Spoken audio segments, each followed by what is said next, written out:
Welcome guys to my channel. Today I'm going to review the 3-socket cigarette lighter with 3 USB ports. It's a 3.1 ampere, 121 watts. This 3-socket cigarette lighter, it's applicable to tablet, PC, smartphone, and MP3, MP4, GPS, etc. electronic devices. So I show you guys what it looks like once I open this box. Well, this is the actual device, which I just bought it from eBay for $7.80. And as you see, it has a 3 cigarette lighter port. And it's a 12 volts to 24 volts, 120 watts. The USB, it's a 5 volts, 3.1 ampere. So you can charge your PC, you can charge your laptop, you can charge your phone while you're using your cigarette lighter. So this is the cigarette lighter male adapter, and it comes also with the one fuse. So if your fuse will blown out, so you can remove this by using a pliers. So you're able to replace the fuse. So it didn't come with the user manual because this is a made in China. The only thing that I see is the box and the unit itself.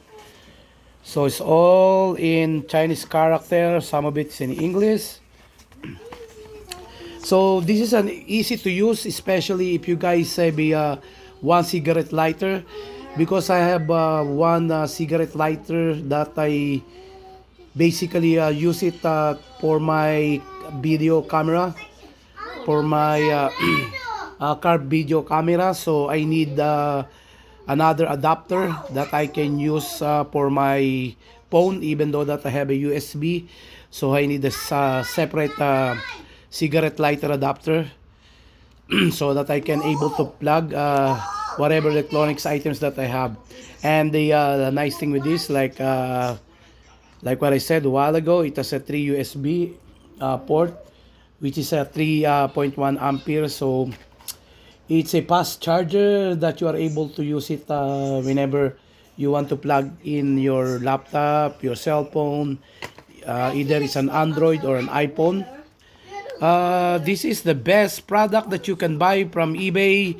Amazon also try to sell this, but this is a little bit expensive of Amazon. So if you guys try to purchase this, I will recommend you guys buy it at eBay for $7 something.